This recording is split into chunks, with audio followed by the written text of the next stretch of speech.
So this is a big day for the Central Valley, California. And I want to thank everybody for being here. This is a vital action, in my opinion, vital to improve access to water in the American West. What's happened there is disgraceful. They've taken it away. There's so much water, they don't know what to do with it, and they send it out to sea. For decades, burdensome federal regulations have made it extremely difficult and expensive to build and maintain federal water projects. You all know about that. Millions of Americans in the West depend on critical water infrastructure to irrigate farmland, provide water and power, and support our economy. Some of the best farmland in the world, by the way, can't be used because they don't have water, but they actually have a lot of water. In a few moments, I will sign a presidential memorandum to dramatically improve the reliable supply and delivery of water in California, Oregon, and Washington. We are honored to be joined by Majority Leader Kevin McCarthy. Yes, sir. Where is Kevin? Come here, Kevin. He traveled a long way to be here. And Representatives Devin Nunes, Jeff Denham, David Valadeo, and Tom McClintock. These are tremendous people. They love this country. They love the state. And I appreciate you all being here. Thank you, fellas. This is great. Very important. And they are the ones that really led this drive because it was so unfair. I was telling the story that I was with Devin driving up this beautiful highway, and I'm looking at farmland. And it was bone dry, and they'd have a little patch, just a little patch in the corner of such beautiful green, a tiny percentage of this massive area. And then I go a step further, you see another one, big, big area, hundreds of acres, and you'd have just a little patch. And I said, could I ask you a question? Do you have a drought? Is there a problem? No, we don't have a drought. We have so much water, but they don't let the water come down into the valley and into the areas where you need the water. And I said, I've never seen anything. What do? They route it into the Pacific Ocean. And I say, why do they do that? And the reason, I don't even want to discuss it, it's so ridiculous. But you have so much water coming from way up north. And you'll have, Devin told me this, numerous people told me this, the best farmland potentially in the world if you have water. The land itself, the soil, gives you the best farmland I've heard in the world. What that could mean for California and for the economy of California, because you're talking about hundreds of thousands of acres of land where the water is so plentiful, and the land is the best there is. So I've heard that from many different farmers. So today I'm directing Secretary Zinke and Secretary Wilbur Ross to streamline approvals for federal water infrastructure and to eliminate all unnecessary burdens, significantly speeding up the environmental review and approval process. We will have it done very, very quickly. We're also speaking to the EPA, and they're all ready to go. As soon as I sign this, they're ready to go. So the big problem was the federal approvals that were ungettable, and now they're very gettable. We're going to have them in very fast time because of the gentleman standing behind me. Nobody else brought it up to my attention. It was them. In particular, we will resolve the issues blocking completion of the Central Valley Project and the California State Water Project in California. And this will be done within a record period of time. Nobody will ever see anything like this because it's basically been looked at, I don't know if you guys know, for years. Yeah. Tens of millions of dollars have been spent looking at it, but that's all they do. They look. Nobody does anything about it. The Klamath Irrigation Project in Oregon and the Columbia River Basin in Washington, all of these states benefit tremendously in terms of jobs, in terms of the environment. I think it's important to say, the environment. Together we rebuild our water infrastructure. We'll do something that hasn't been done in, how many years has that been since we've done a project like that? 1979. Yeah, it's a long time. And this is even bigger. This is a bigger impact than anything they've done, even from 1979, and make our communities more beautiful places to live and work and grow and make them so environmentally incredible. And so it's a great honor to be signing the new memorandum, and this will move things along at a record clip. and you have a lot of water. I hope you enjoy the water that you're going to have, okay? We need it. The farmers are going to enjoy it. Great for the farmers, great for the people, great for recreation, great for everything you can think of. And now the next time I ride up that road, I think we're going to see a lot of green. It's going to be 100% green instead of 4% green. So I'll sign it right now.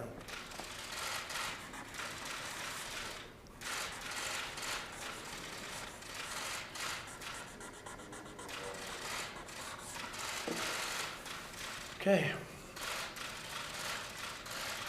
Very important. And who should get this pen? I think so, right? I think Devin. Thank you. Thank you very much. So he'll get the one that I actually used, but I'm going to give the other guys one anyway. just don't tell him, okay? Thank you. Thank you. All right. It's funny, I've watched presidents over the years, and they sign one letter at a time, one letter, and you look at it, and it's really terrible. And so why do it this way, right? It's a little bit better. Do you have any questions for the congressman, please? Well, Mr. President, can you give us an update on a different subject? Anything? Well, let's talk about this first, and I'll do that. I will talk about it. I mean, the one thing I want to make about this, I want to thank the president, because this is just another campaign promise he's keeping. For you, if you're not out west, from Washington, Oregon to California, water is one of the most critical issues. And the most difficult part about this will streamline. This will bring more water, not only to Washington and Oregon, but throughout the Central Valley. And it is true, this is the best farmland in the world. But the amount of jobs and the ability to keep our food safe, but this could bring more than 1 million acre-feet of water just within the valley itself. And this is something all of us have been working a great deal on, especially within your district as well, David. Well, in my district, it's not just farm ground. There are actual communities that rely on this water. So that some of this water will actually go into homes of people who have been desperately needing this water for a long time. So it affects people in the workplace. It helps put them back to work, but also helps them live a normal life with a steady water supply for those communities. So thank you, Mr. President. This is the number one issue you ran on. Yeah, I mean, this is an issue we've been working on for a long time, Mr. President, so I want to thank you for signing this today. It really is the first time since John F. Kennedy that we've had a U.S. president actually come to the Valley and act on what he said he was going to act on. And so that goes back to the 1960s. So, Mr. President, thank you. You came out there not once, but twice. You made a commitment in 2016, and today he's fulfilling the commitment because we have been overlooked for a very long time in the central part of California, which is the breadbasket of the world. So thank you, Mr. President. Thank you. You've been on that issue. Yeah, taking away our water takes away our jobs, takes away the economy, the largest agriculture industry in the country. But it's also our green power, our hydropower. And the state is trying to double our flows right now and push more water out to the ocean that will just cripple our economy and affect our drinking water. And so Lake Don Pedro is also going through FERC licensing to make sure that we actually are building and fixing our dams, as well as making sure that we've got that water for the future. So this is a critical help to the entire valley. Tom's been the committee chair making a lot of this. Oh, yeah, well, I'll tell you what I learned is chairing the Subcommittee on Water and Power. Droughts are nature's fault. They happen, but water shortages are our fault. That's a choice that we made a generation ago when we began imposing laws that have made the development of our water resources cost prohibitive. This order today and the other actions by this administration and the bills that have been passed out of the House move us back toward an era of abundance as the cornerstone of our water and power policy, rather than the scarcity and rationing that 2 generations of bad laws and bad regulations have imposed on one of the most water-rich regions of the country. It's funny, when I met with the farmers, great people, met with a lot of them, and we were in a group at the end, everybody came together, and I said, gee, I feel so badly about the drought that you people are suffering. They said, we don't have a drought, we have so much water. And I said, explain this to me. Then I said, how did this ever happen? That was the one thing they couldn't explain, how a thing like this could happen. So you have tremendous land, and literally I have heard, in terms of the land itself, it's as good as it gets anywhere in the world for farming. But they cut off artificially. I mean, the water used to come down. They cut it off artificially. So we're going to reopen it the way it used to be, and it's going to be great. It's going to be great for the economy. It's going to be great for the farmers and for a lot of other reasons. And I guess employment, you're talking about a lot. Oh, You're yeah. talking about a lot of people. So we're very happy about it, and these are the people that get the credit, not me. They're the ones that brought it to my attention and very strongly, and Devin was incredible. He was, it took about 2 minutes to explain. I said, this can't be possible. But all you have to do is look at those dry as a bone field, and then you look at a little patch, the most green, most beautiful thing you've ever seen. The whole thing can be like that, and it's tens of millions of dollars coming into the state of California and other states. And we look forward to doing it. It's my great honor. Yes. Mr. President, you said yesterday that you would be considering severe consequences for Saudi Yeah. Arabia about the killing of the journalist. What are you considering? Well, I think it's too early to say. We want to see. We're doing investigations right now. We have a lot of people working on it. We do, and we have other countries working on it, as you know. It's a very serious problem. People are going to be very much involved in this too, indirectly and directly. It's something that we don't like. It's very serious stuff. And we're going to get to the bottom of it, and we'll make that determination. I'm going to have very much Congress involved in determining what to do. If you remember with Justice Kavanaugh, I said, hey, look, the senators are doing a great job. Senator Grassley, Lindsey, John Cornyn, all of them, every one of them. I said, let them decide what to do in terms of that investigation. And I think I'll have a very similar attitude on this. I think, we have Congress is very much involved. I will, in this case, make certain recommendations. We have $450 billion worth of things ordered from a very rich country, Saudi Arabia. 600,000 jobs, maybe more than that. And it would be very hurtful to this country if we said, oh, we're not going to sell it to you. So there are other things we can do, but I would certainly make that recommendation to Congress. But I will very much listen to what Congress has to say. They feel very strongly about it also. So I'll be doing this with Congress.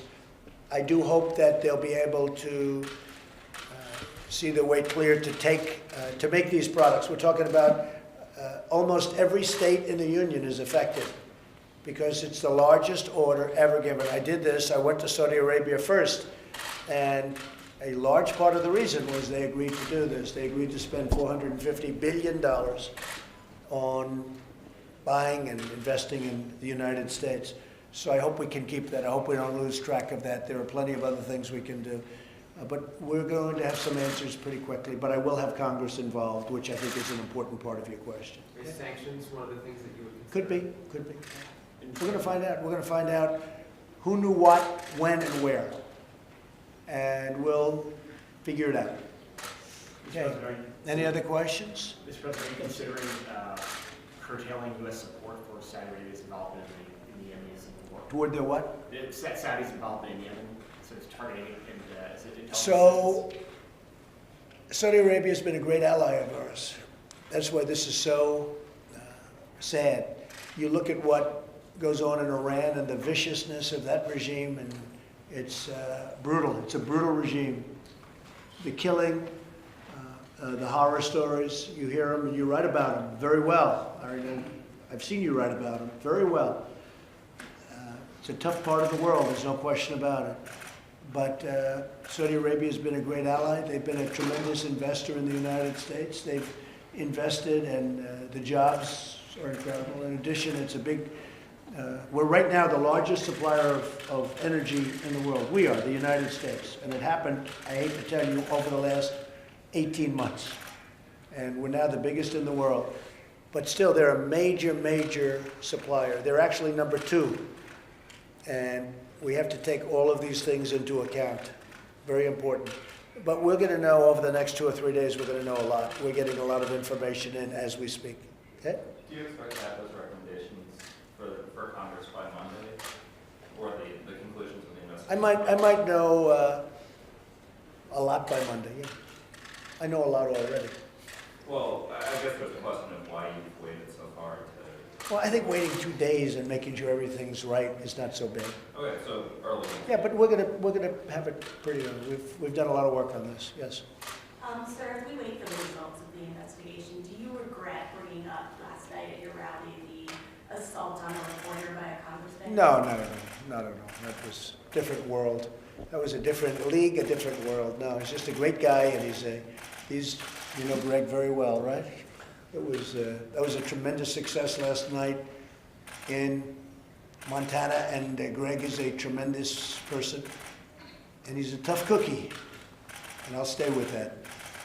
You're talking about a different world. Anything else? Mr. President, today the Justice Department unsealed an indictment against a Russian national who was accused of trying to influence the election. Had nothing to do with my campaign. You know, all of the hackers and everybody that you see, nothing to do with my campaign. If they're hackers, a lot of them probably like Hillary Clinton better than me. Now they do. Now they do. But, you know, they go after some hacker in Russia and they say, oh, it had nothing to do with my campaign. Would you have any warning to Russia or other countries or state actors that are trying to? I've already said it. And, you know, I always say this, Kevin, you've heard me say this many times, you've said it. President Obama was contacted by the FBI in September, long before the election in November.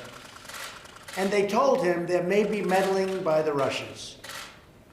And he did nothing about it because he thought Hillary Clinton would win. He did nothing. He didn't lift a finger. He didn't spend a dime.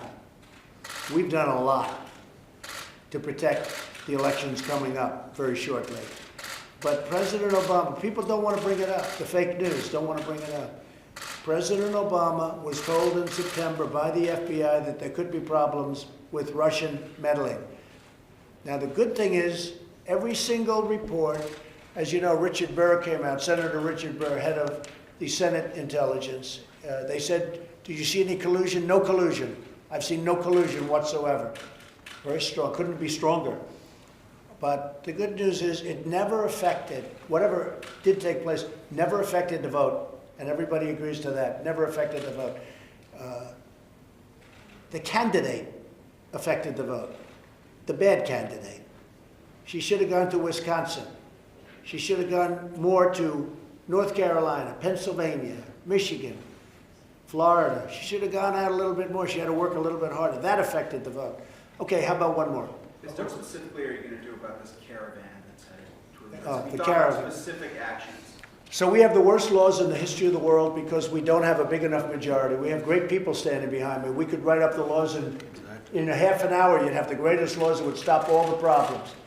Problem is we need support from Democrats because we have small majorities, especially in the Senate. Yeah.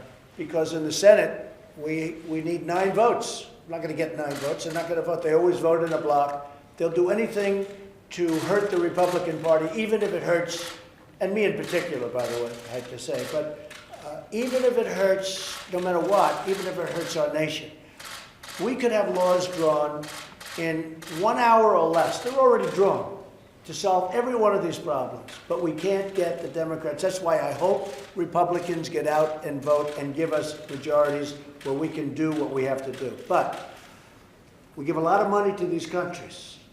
If you look El Salvador, if you look at what we give to Honduras and Guatemala, tens of millions of dollars. In one case, $400 million. They do nothing for us. I called them, I said very nicely, you're not going to get any money if you let this happen. And all of a sudden, they're starting to close it up tightly. They're trying. But a lot of people have gathered, and a lot of people are looking at Democrats. Why did they gather? You know, there's a lot of information that is being, hopefully you people are looking. But how come this happened? Because people are saying there's a lot of money being passed around so that this would normally hit just before election. But I happen to think it's a great issue for the Republicans. This is a great Republican issue. With that being said, I called Mexico. We just drew a great new deal with Mexico. We have a very good relationship with Mexico. I said, look, we have lousy laws. I hope you're not going to let these people come through your country and march 1,000 miles up through your country and come through our borders because our laws are horrendous. And as of this moment, you see better than I do because I haven't been able to see it. You've been so busy with water for California. But it's being stopped as of this moment by Mexico. So we appreciate very much what Mexico is doing. But as of this moment, you see what's happening. It's being stopped. but your 4,000 people got together. And they got together in a certain way, and a lot of people, I hope you people are going to look at why this happened at this time. But it's okay. We are about law and order and borders and jobs, and they are about allowing crime to enter our country with open borders. Because many of those people, a percentage, a big, fairly big percentage of those people are criminals, and they want to come into our country, and they're criminals. And it's not happening on my watch. It's not going to happen. So as of this moment, I thank Mexico. I hope they continue, but as of this moment, I thank Mexico. If that doesn't work out, we're calling up the military. Not the Guard, we're calling up the military. And we're going to have the military stationed. They're not coming into this country. They might as well turn back. They're not coming into this country. Thank you very much, everybody. Thank you.